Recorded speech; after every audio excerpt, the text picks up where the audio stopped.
Dudhsagar dairy બાદ હવે સુરતની સુમુલ ડેરી વિવાદમાં આવી છે.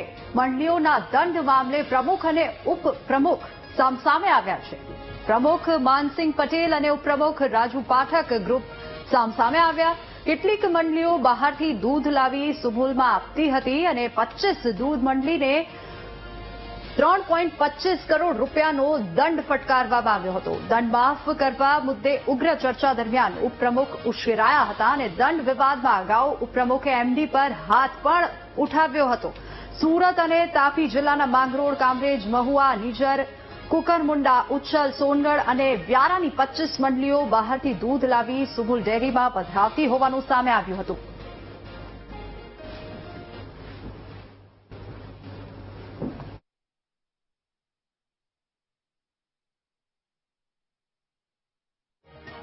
સુમુલ ડેરીની ચૂંટણી નજીક આવી રહી છે અને મહેસાણા ખાતે જે પ્રમુખ અને ઉપપ્રમુખનો જે વિવાદ થયો હતો એ વિવાદને લઈને હવે વાતાવરણ ગરમ થયું છે. વાત કરીએ સુમુલ ડેરીની, તો સુમુલ ડેરીના જે ઉપપ્રમુખ છે એ ઉપપ્રમુખ દ્વારા એમડી ઉપર હાથ ઉપાડવાની જે વાત આવી છે તેને અનુસંધાને આપણે તેમની જે સુમુલ ડેરીના ડિરેક્ટર જયેશભાઈ પટેલ છે આપણે તેમની સાથે વાત કરીશું. જી જયેશભાઈ, જે પ્રમાણેની ઘટના બની છે શું આપ કઈ રીતે જોવો છો? ખાસ કરીને સુમુલ ડેરી તમે જોવો તો 75 વર્ષથી કાર્યરત છે. ખૂબ જ સારા મીઠા પર આ વર્ષે પણ લગભગ 4200 કરોડથી વધારે આમદની પશુપાલકોને આપવામાં સફળ થયા છે.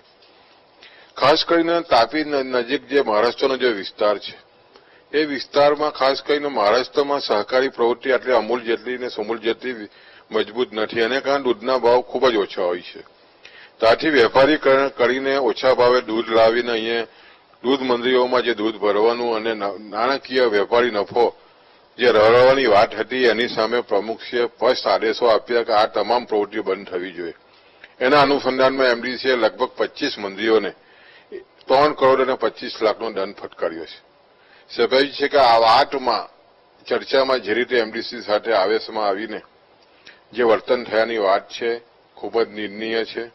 અને આ તમામ વાતો જ્યારે પ્રેસ મીડિયા અને ખાસ કરીને પશુપાલકોમાં જે ચર્ચા હોય છે સ્વાભાવિક છે કે આ મુદ્દો સરકારશ્રી સુધી પર પહોંચ્યો છે. આદરણીય સહકાર સચિવ તરફથી પ્રમુખશ્રીને સ્પષ્ટ આદેશ કરવામાં આવ્યો છે કે તમામ તપાસનો રિપોર્ટ તાત્કાલિક ધોરણે સરકારમાં સુપરત કરવો જોઈએ અને એના અનુસંધાનમાં પ્રમુખશ્રીએ એમડીસી પાસે વિગત લઈને આ તમામ રિપોર્ટો રજૂ કર્યા છે. અને જે વિગતો આવી છે ખૂબ જ નિંદનીય છે. સહકારી પ્રવૃત્તિ અને સહકારના જે સંસ્કારો છે જે અમારા વડીલોએ આપ્યા છે તૂટતા જાય છે. આવું વર્તન સહકારી પ્રવૃત્તિમાં ના હોઈ શકે. સહકારમાં કોઈ પણ નિર્ણયો સાથે બેસીને કરતા હોય છે.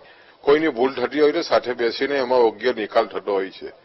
પણ જે રીતનું વર્તન થયું છે ખૂબ જ શોભનીય છે. હું એમ માનું છું નિંદનીય છે. તમામ સમાજ અને ખાસ કરીને પશુપાલકોમાં પણ ખૂબ જ આક્રોશ છે. અને આના અનુસંધાનમાં જે રીતે સચિવ કક્ષાએ તપાસ જે ચાલી રહી છે હું એમ માનું છું કે આવનારા દિવસોમાં દૂધ અને દૂધનું પાણી થવાનું છે. એટલે સ્વાભાવિક છે કે જ્યારે સહકારી પ્રવૃત્તિ આવી પ્રવૃત્તિથી નિંદામાં આવે છે એ અમારા માટે પણ ખૂબ જ શોકજનક વાત છે. એટલે આવનારા દિવસોમાં તમામે સાથે મળીને અને એમાં પણ સુમુલ જે રીતે દક્ષિણ ગુજરાતમાં નામના મેળવી રહી છે અને આદરણીય માનસિંહભાઈ પટેલના નેતૃત્વમાં જે રીતે પ્રગતિ કરી રહી છે ત્યારે હું એમ માનું છું કે આપણે સૌ સાથે